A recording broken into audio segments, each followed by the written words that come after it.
Oh, sorry, Holmes. No, no. You couldn't have come at a better time. Well, I was afraid you were engaged. I am, very much so. Dr. Watson shares my love of all that is bizarre and outside the routine of everyday existence. It is at present impossible for me to say whether this case is an instance of crime or no. But suffice it to say that I know as little about Mr. Jabez Wilson as you do yourself, beyond the obvious facts. That he has done manual labor at some time, that he takes snuff, that he has been to China, and that he has done a considerable amount of writing lately. How in the name of good fortune did you know all that, Mr. Holmes? Yeah, true as gospel. I once did manual labor. I started off as a ship's carpenter. Your hands, my good sir. The muscles of your right hand are more developed than the left. And the writing? What else could be indicated? By the right cuff so very shiny for 5 inches. And the left sleeve with the smooth patch near the elbow where you lean it on the desk. But China. The fish. Tattooed immediately above his right wrist. I have made a small study of tattoo marks, Mr. Wilson, and have even contributed to the literature of the subject. That trick of staining the fish scales a delicate pink is quite peculiar to China. When, in addition, I see a Chinese coin hanging from his watch chain, the matter becomes even more simple. Oh, never. I thought at first it was something clever, but now I see there's nothing in it after all. Oh. Now, I begin to think that my reputation, such as it is, will suffer shipwreck if I'm so candid. Omne ignotum pro magnifico. Everything becomes commonplace by explanation. Watson, that is a very loose translation. Oh, please, show the doctor that advertisement. Oh. There, you can read it for yourself, sir. To the Red-Headed League.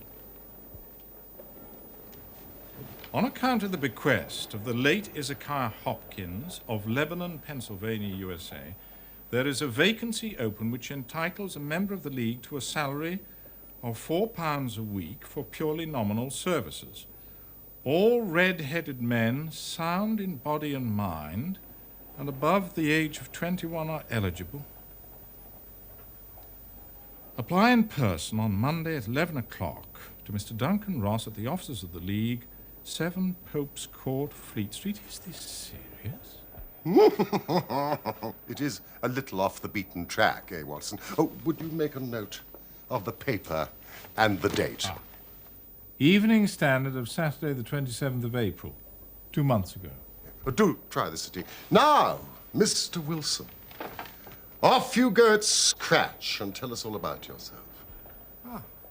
Oh, well, gentlemen, I have a small pawnbroking business in Saxe-Coburg Street, near the city. It's not a very large affair, it just gives me a living.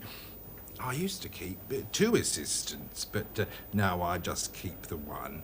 And to tell you the truth, I'd have a job to make it pay, but that he's willing to come at half wages so as to learn the business. About 2 months ago... What is the name of this obliging youth? Vincent Spaulding. Oh, and he's not such a youth either, Mr. Holmes. It's difficult to say his age, but I couldn't wish for a smarter assistant. You seem most remarkably fortunate in having an employee who comes under the market price. I don't know that your assistant is not as remarkable as your advertisement. Oh, but he does have his faults. And never was there such a fellow for photography, always snapping away with his camera when he should be improving his mind, and then diving down into the cellar to develop the wretched thing. Still, on the whole, he's a good worker and no vice in him. It was he who first showed me the advertisement.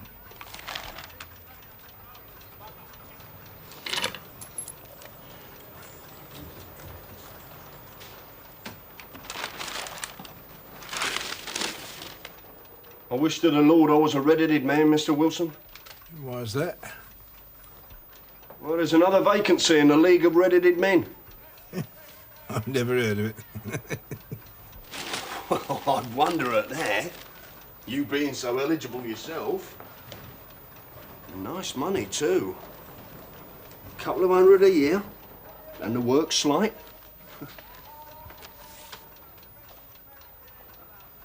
There'd be thousands of red-headed men applying. Oh, well, I doubt that, sir. What, not with such a fine, fiery colour as you are blessed with, Mr. Wilson? But then I suppose it's hardly worth your while to put yourself out of the way for the sake of a few £100. Yes, sir.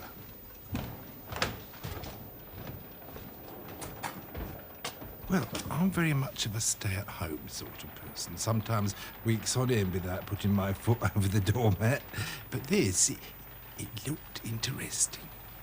I was intrigued. And young Vincent said he'd come with me. So on Monday morning, we shut up the shop and off we went.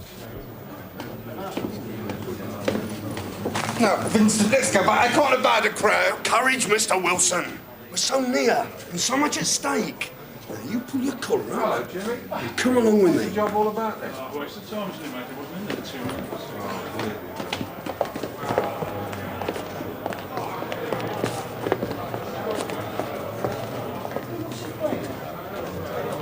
Here's 10 o'clock this morning, mate. Oi! Oi! Oi! A little less noise, please, gentlemen. Hey, Governor, play the white man. Here! What's your game? Come on! Hey, get out of it! Hey, get out! Hey, drop the name, cue him! Excuse us, gentlemen! What you?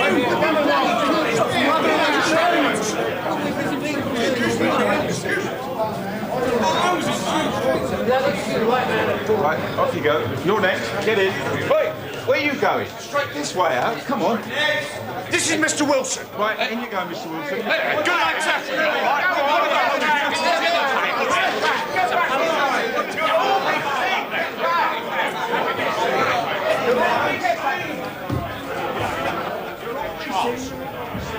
Admirably suited.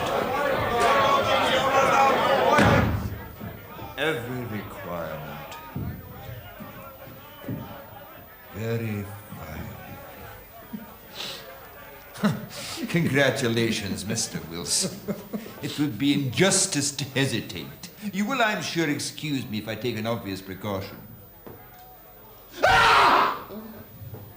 Tears in your eyes.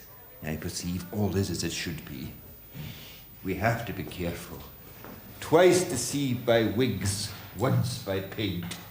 I could tell you tales of cobbler's wax that would disgust you with human nature. My name is Duncan Ross. I am myself a pensioner upon the fund left by a noble benefactor. I see you're about to question me about Mr. Hezekiah Hopkins. He was himself red-headed. In his youth, he left London for America, where he made many millions of dollars. On his death, it was found, he had instructed the trustees in his will to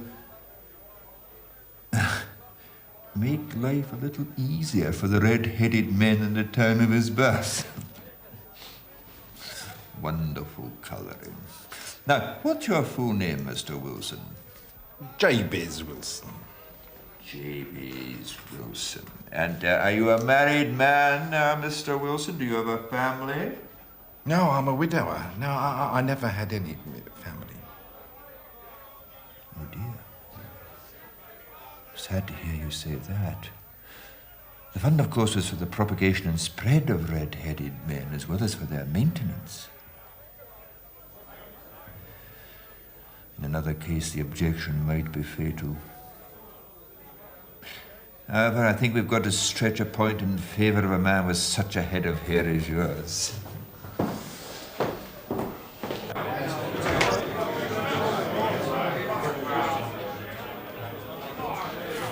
The vacancy has been filled.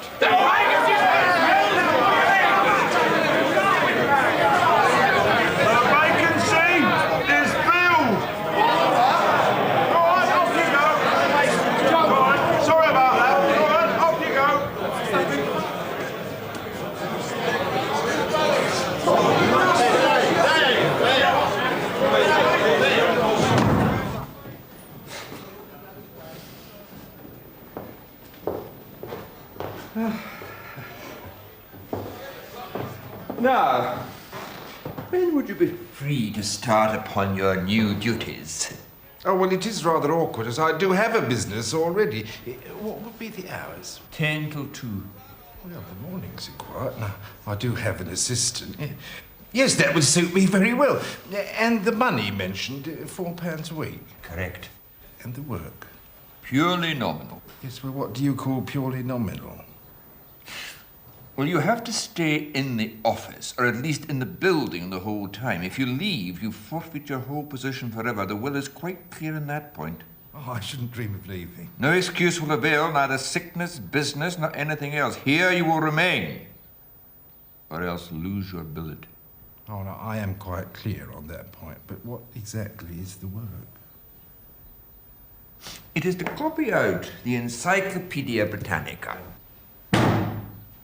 There is the first volume. You will supply the ink, paper, and pen. We will supply this desk and chair. Now, would you be free to start next Monday morning? Oh, yes, certainly. Then, once again, my congratulations, Mr. Jabez Wilson, on the most important position you've been fortunate enough to gain.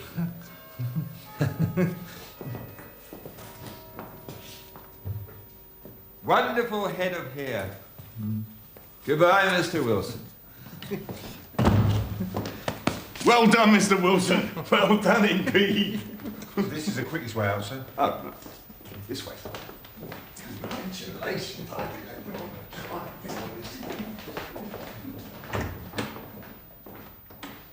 When I got home, the whole thing seemed, on reflection, to be quite ridiculous. Quite. Who would make such an extraordinary will? Not a very generous millionaire to make you buy your own pen, ink, and paper. Well, exactly, Mr. Holmes. I soon persuaded myself it was some great hoax or fraud. Then when Monday morning came along, it did seem stupid to turn down a good job, so, off I went and bought a penny bottle of ink and a pen and 7 sheets of foolscap paper, and, I set off for Pope's Court.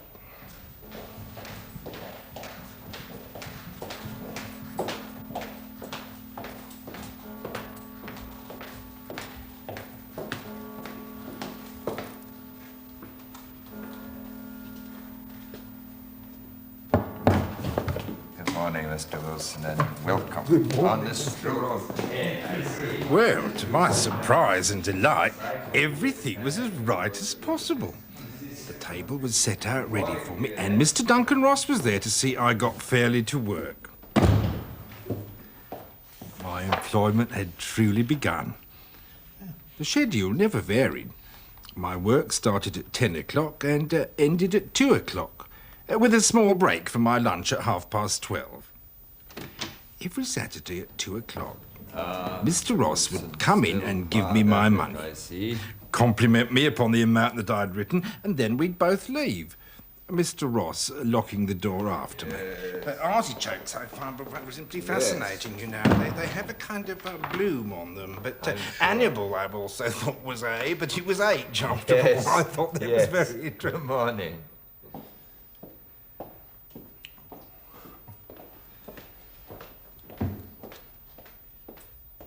Oh, the work was very interesting.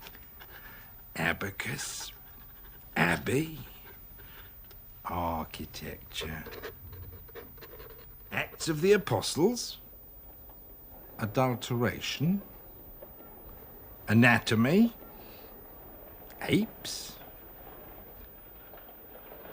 aqueducts. After 8 weeks, I'd fairly dealt with the letter A and was hoping with diligence to get on to B, when suddenly this morning the whole business came to an end. I went to my work as usual, but the door was shut and locked with a little square of cardboard hammered onto the middle panel.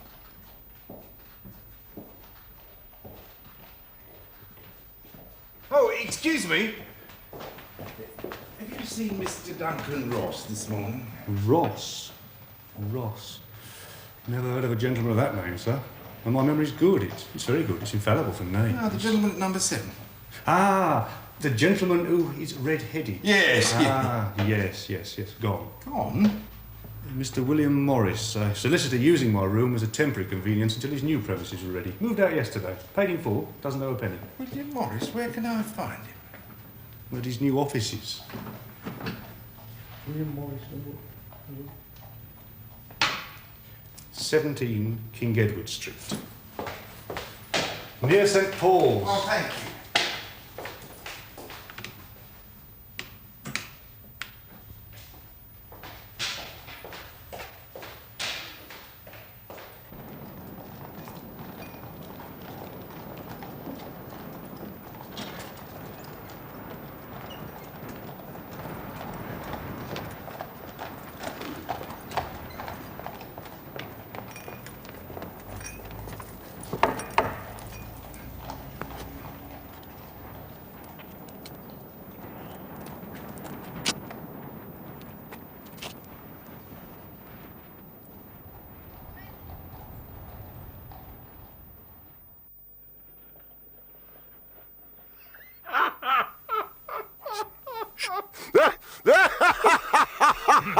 I don't see there's anything very funny about it.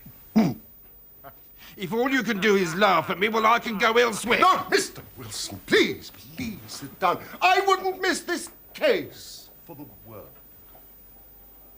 It is most refreshingly unusual. I was so incensed at the fraudulent deceit that I came straight to you, sir. Having heard of your great reputation for helping poor people in distress. Oh, Mr. Wilson, forgive me. You know, Mr. Wilson, I really don't think that you've got any great grievance against this extraordinary league. On the contrary, you've been very well paid, to say nothing of the detailed knowledge which you've acquired on every subject under the letter A. Yes, but what's the object of them playing this prank on me? That's what I want to know. This assistant of yours, how long has he been with you? Well, about 3 months. How did he come? Well, he answered to an advertisement. Was he the only applicant? No, I had 12 others. Why did you pick him?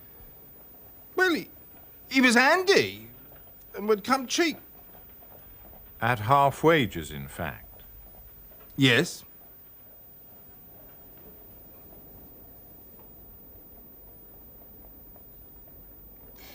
What's he like?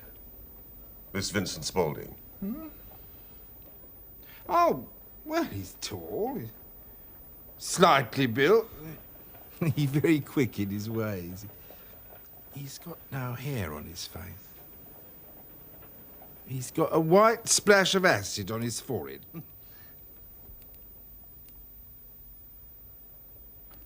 Have you ever observed whether his ears have been pierced for earrings? Yes.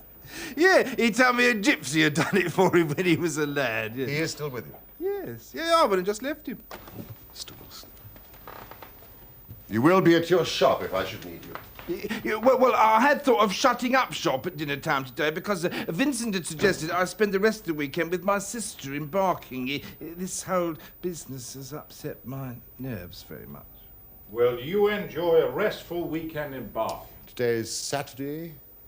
By Monday, we should have a conclusion for you. In the matter of your fee. Don't worry about that. I believe it will be paid for by another.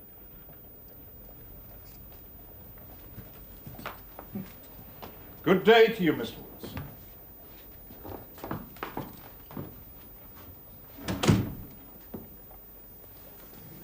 What do you make of it all, Watson? I make nothing of it. It's a most mysterious business. And yet there are graver issues hanging from this affair than at first sight appear.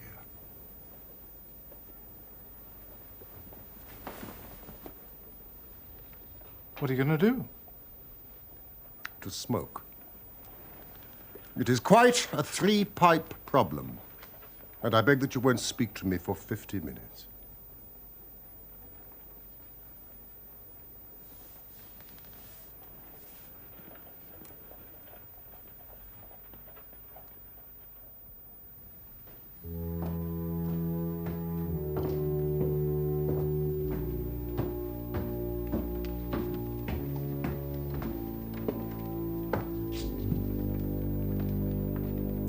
The business of the Red-Headed League is concluded, sir.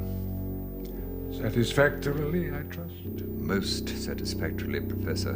I'm pleased to report. Good.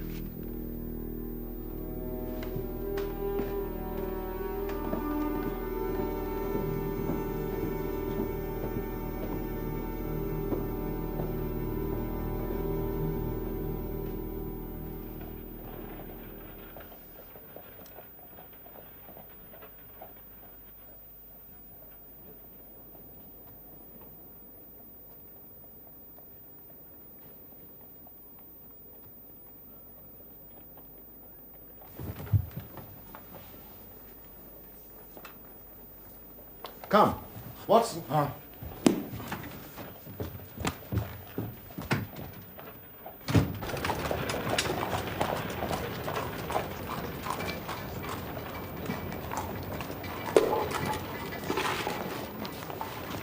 Excuse me. Can you tell me the way to the Strand from here? Third right, fourth left. Thank you.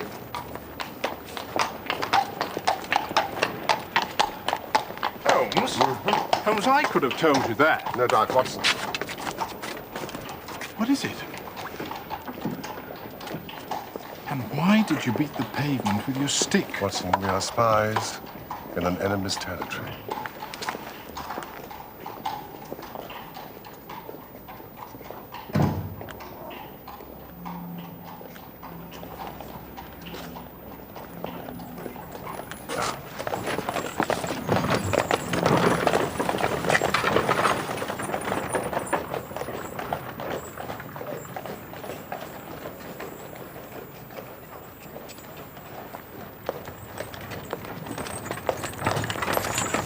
Hobby of mine to have an exact knowledge of London. Now, there is Mortimer's, the tobacconist.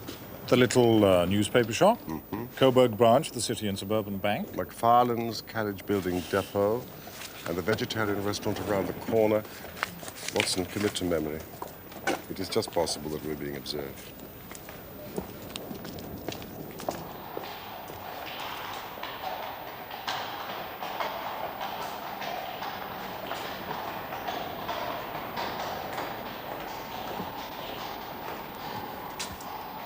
A considerable crime is in contemplation.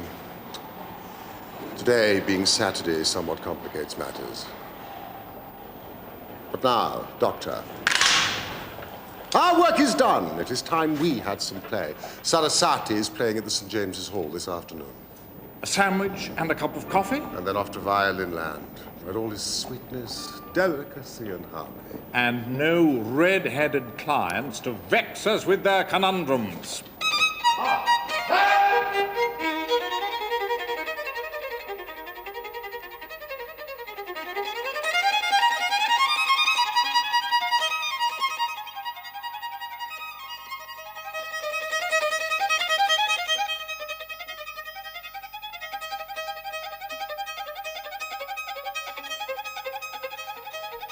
All the afternoon, he sat in the stalls, wrapped in the most perfect happiness, while his gently smiling face and his languid, dreamy eyes were as unlike those of Holmes the sleuth hound as it was possible to conceive.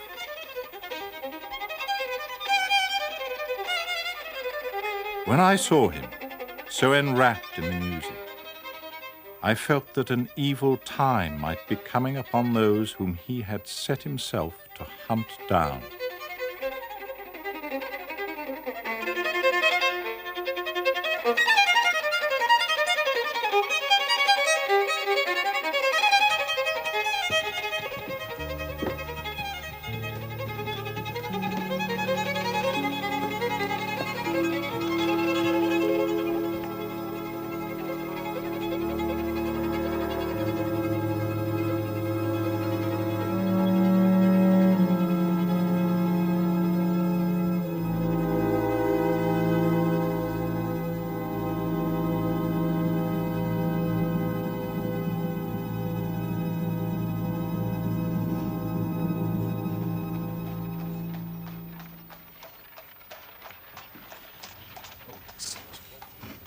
Excellent, Watson. You have a future as a cartographer.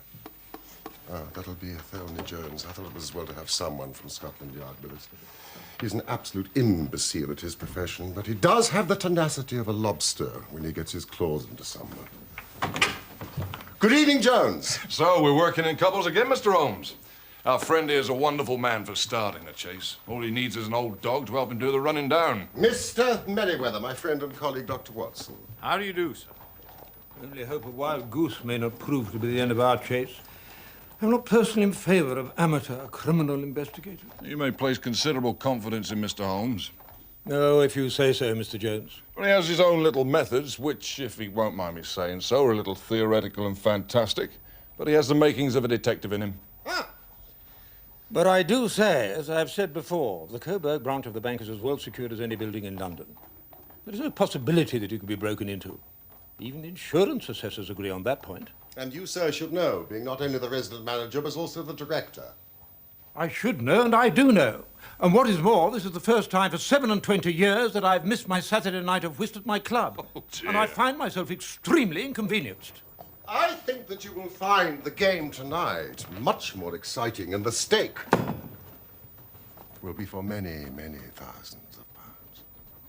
And what will my reward be, Mr. Holmes? A young man called Clay.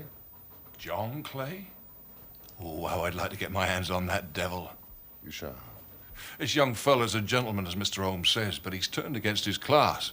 He's as cunning as the devil, slippery as an eel, and he's turned crib-cracking and forgery into a fine art. His grandfather was a royal duke, and he himself was educated at Eton and Oxford. So, Watson, bring the gun. Come, gentlemen. Our cab is below.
There are only 2 keys to the vault. I have one. The chairman holds the other in his personal safe.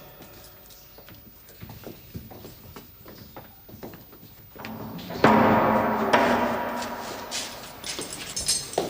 you are certainly not vulnerable from above. Nor from below. Mr. Merriweather, may I ask you to be a little more quiet?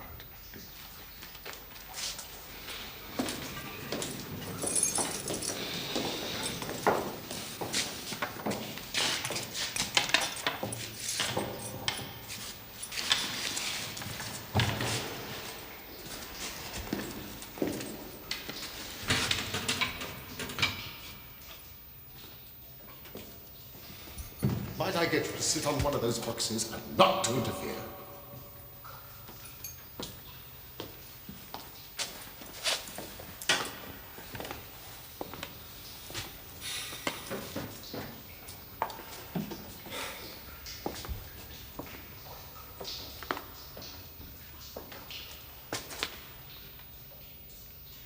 There is no way in which a thief could break into this bank.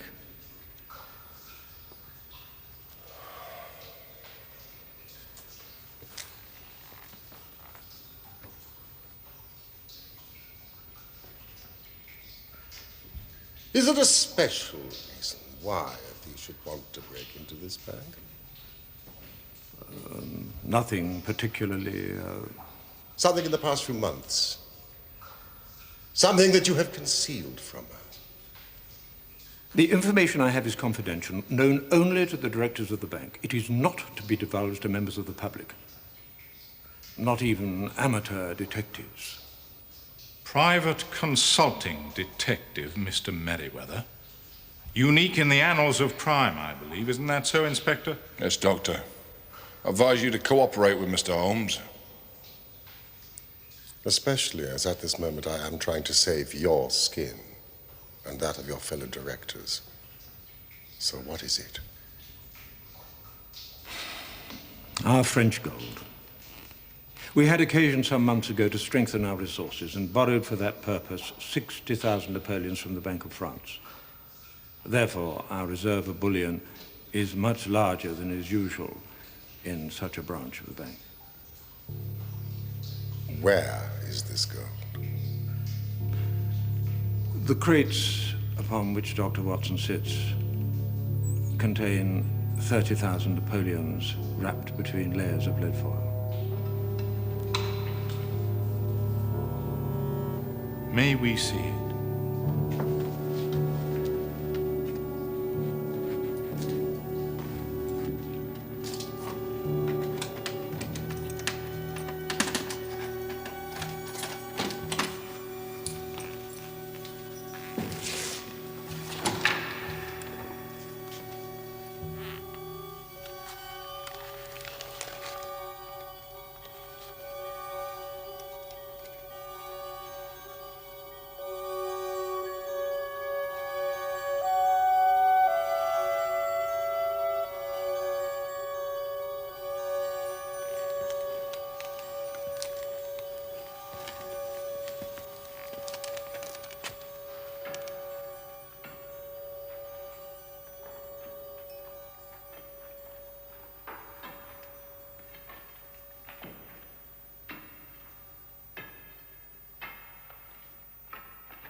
This is much bolder and larger in conception than I had at first thought.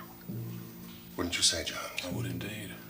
This Clay's more of an amateur adventurer or spur-of-the-moment criminal. This long planning's not Clay's style at all, sir. Not at all. Unless it's a pawn. A much larger game. Mr. Merriweather, someone has had access to information of the most confidential sort. Careful plans have been laid. A mastermind has been at work. Are you suggesting that... I'm suggesting that it bears all the hallmarks of Professor Moriarty's work. Moriarty? And who is this Moriarty? We don't really know, sir. Well, that is, neither the police nor, I think, Mr. Sherlock Holmes here have ever set eyes on him. Yet his name echoes and re-echoes throughout the underworld. It appears that he is a man of good birth and excellent education. But he has hereditary tendencies of the most diabolical kind. A criminal strain runs in his blood, which is increased and rendered infinitely more dangerous by his extraordinary mental powers. He is the organizer of half that is evil and nearly all that is undetected in this great city. He is never caught. His agent is caught, but the central power is never caught. Seldom even suspected. We shall not see the professor tonight.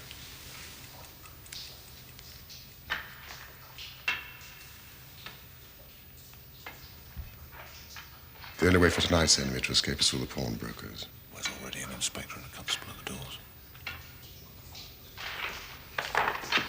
Gentlemen,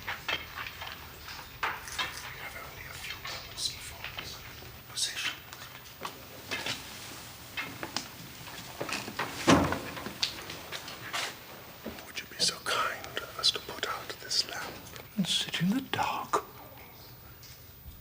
afraid so. We cannot risk the presence of light.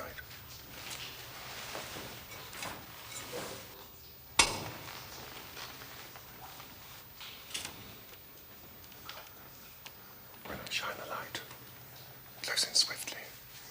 If they fire, I have no compunction about shooting them down.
Jump!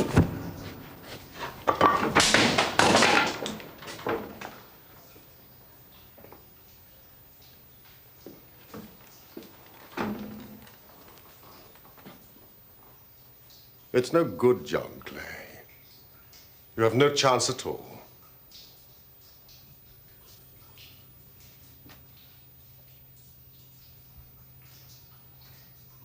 So I see. Though I fancy my pal is all right. At this moment, he is running into the welcoming arms of the police. You seem to have done the thing very completely. I must compliment you. And I you. I'm Sherlock Holmes, a private investigator. I didn't for a moment suspect you of being a policeman, Mr. Holmes. Come on, hold out. We're off at the Derbies. I beg you to take your filthy hands off me. You may not be aware that I have royal blood in my veins. And be so kind as to say sir and please when you address me. All right. Would you please, sir, mind marching upstairs where we'll get a cab to transport your highness to the police station? That's better.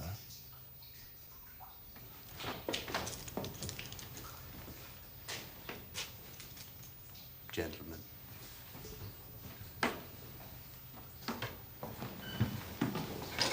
Oh, one question, Mr. Clay. Am I right in thinking that Professor Moriarty was somewhere behind the idea of the Red-Headed League? I suggest you keep that name off your lips, Mr. Holmes, if you value your future well-being.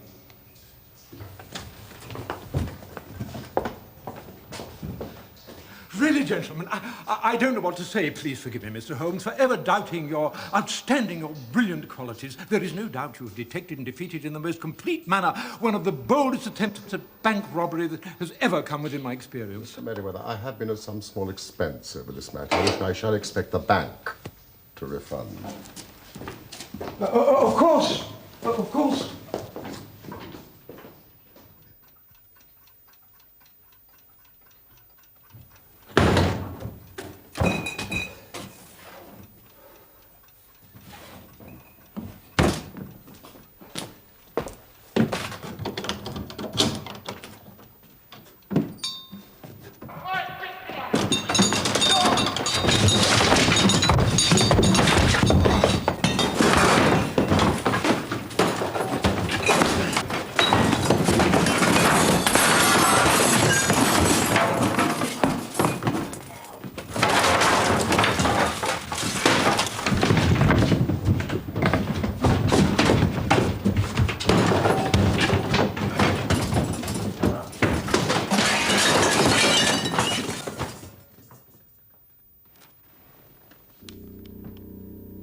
It won't do, you know.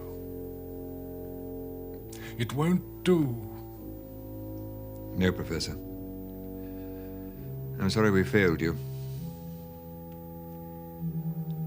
Sherlock Holmes. Holmes is a mere amateur in the field of detection. Still, he seems a clever man. Or a lucky one. And he has a positive talent for getting in my way. Should he be removed? It may be necessary. It would be disappointing. I find him interesting. I believe this is the third time he has incommoded me. If this continues, then certainly something will have to be done to encourage Mr. Holmes either to withdraw or stand clear.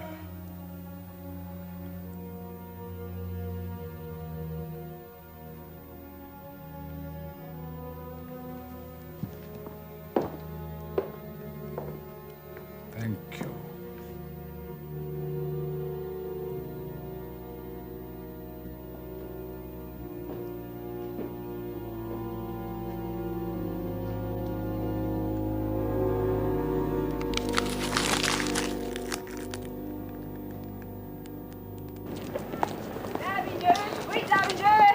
Morning, Constable.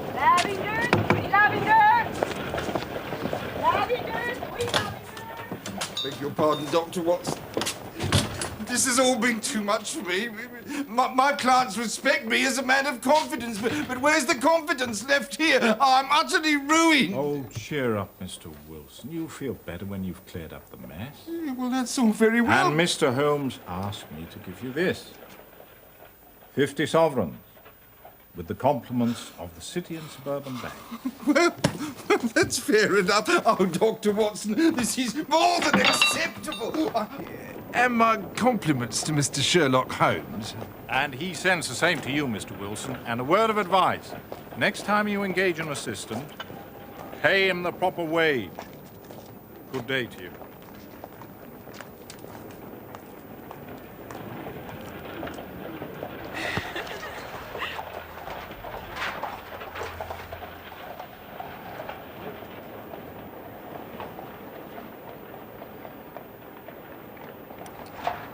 Oh.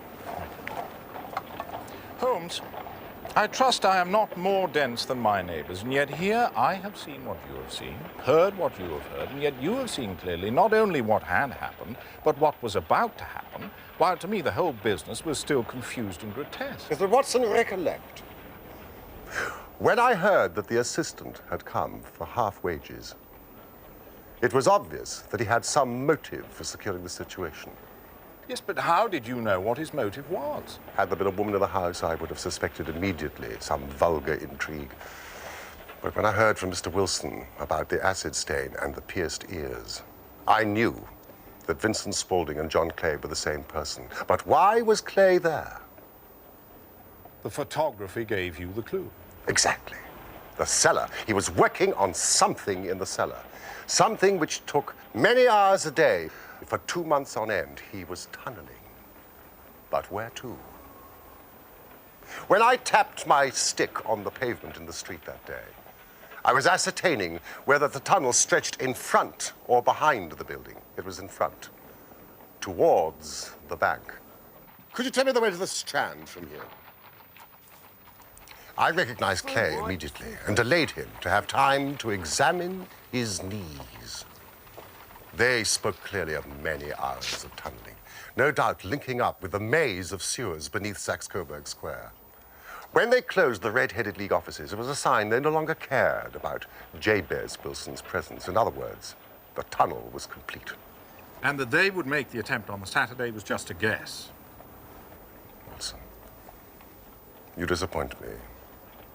I never guess. Saturday is an excellent night for stealing bullion. It gives you a full day to escape. Thank you, gentlemen. Thank you. Oh, you've reasoned it out beautifully, Holmes. It's so long a chain, and yet every link rings true.